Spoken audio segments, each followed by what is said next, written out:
Hello everybody!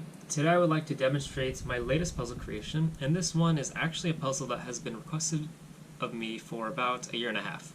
And every time I received the request, I had to decline it because I didn't know how to make puzzles that were of even by odd dimension. For example, the 5x5x6, 7x7x8, and so forth.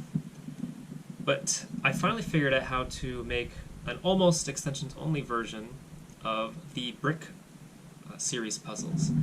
And this is my entrance into the world of brick cuboids. This is the 5x6x7, and it is fully functional. So let me quickly demonstrate that with a checkerboard pattern.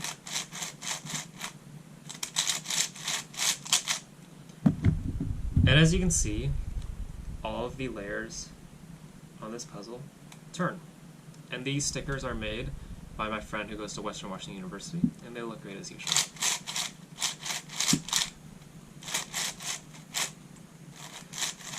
So to make this puzzle, what I've done is I took my extensions-only design files for the extension design files, that is, for my 7x7x5, and I hid a layer away.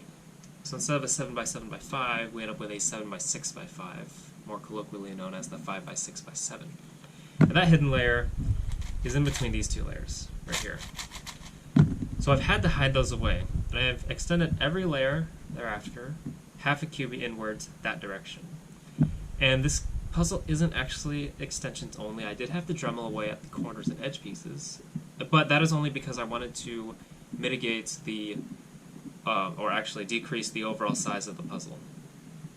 I'd prefer to have puzzles that are more easily handled, so I did cut those away with the Dremel, but I could have made it extensions only with the same method. It just would have been a lot larger. So I will be the first to admit that even though this is post-processed, one axis has a significantly lower turning quality than the other two. And it's the axis that has the hidden layer. So just turning it, you can probably hear it grinding a little bit. And it can be a little catchy. I can't really demonstrate it right now because it's not catching. But just listen to that and compare the two. And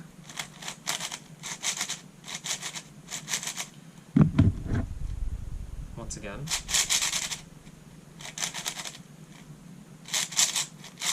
Oh, there was a catch right there.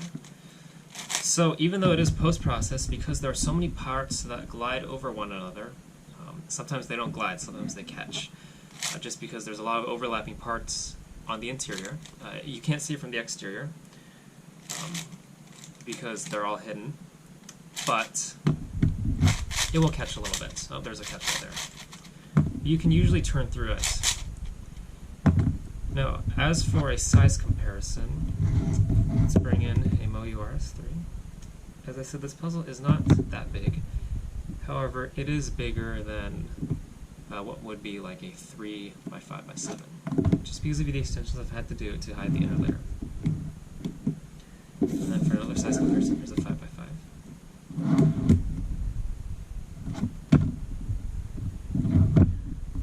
So it's still quite easy to manage.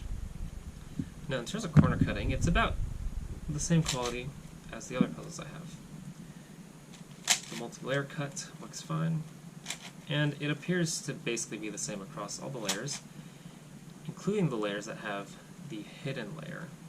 So right here, cutting across multiple hidden layers. And it cuts through that just fine. So in terms of smoothness during a solve, corner cutting will not be an issue. That is, at least forward corner cutting. Reverse corner cutting is still fairly non-existent. Well, actually, that was fine. But you can sort of make your way through the puzzle. So now, in order to truly demonstrate how this puzzle moves and turns, I'm going to scramble it. And I actually have not scrambled a brick before. So I'm going to be discovering how to do this along with everyone else. So I believe the first step to do would be to scramble it by turning each layer 180 degrees. This is how I would scramble an ultimate shapeshifter cuboid.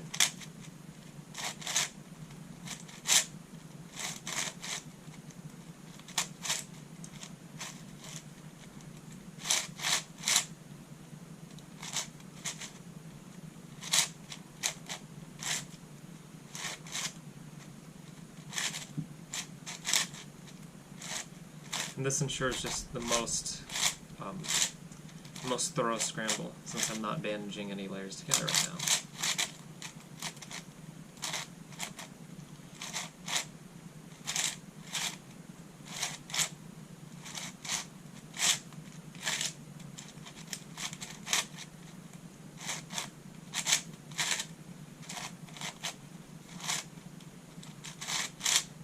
While I'm doing this,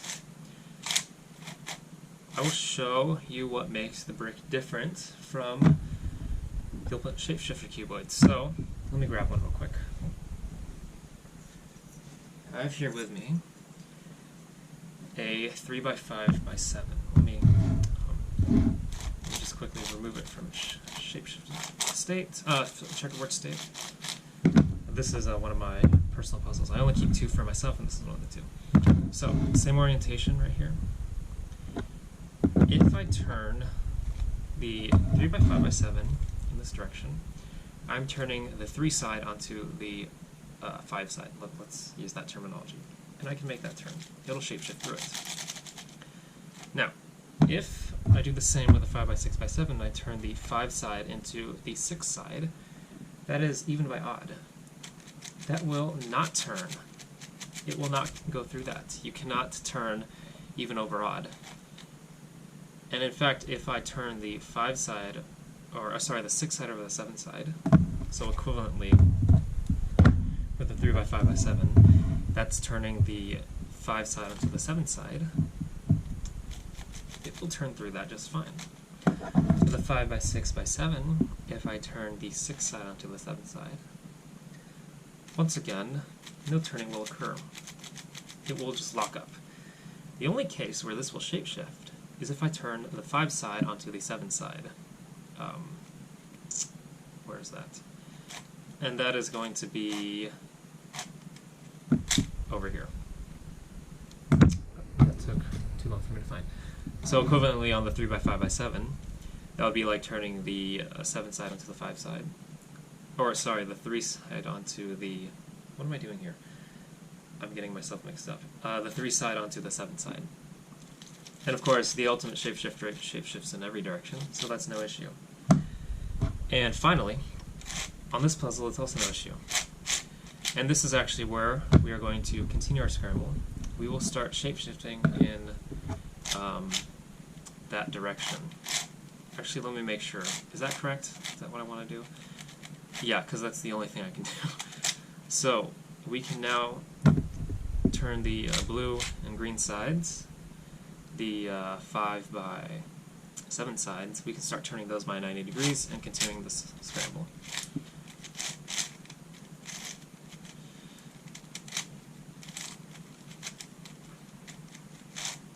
And I actually really don't know how to solve this. So like normally, with the ultimate shapeshifter cuboids, I can get mostly to the end,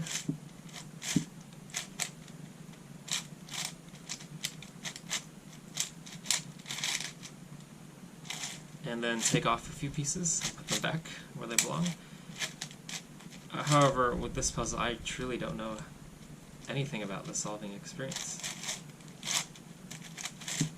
So as you can see, despite the initial catchiness I talked about, the puzzle turns mostly fine.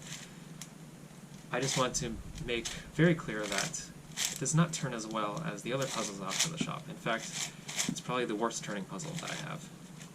However, it is only in one direction where that is the case, and the other directions still turn quite smoothly. Now let's see, before my GoPro battery dies, just to once again reiterate, you have to turn the blue and green layers in 180-degree increments. Otherwise, the puzzle will lock up and it will not let you turn. So, that is effectively the best scramble that I can get with this puzzle.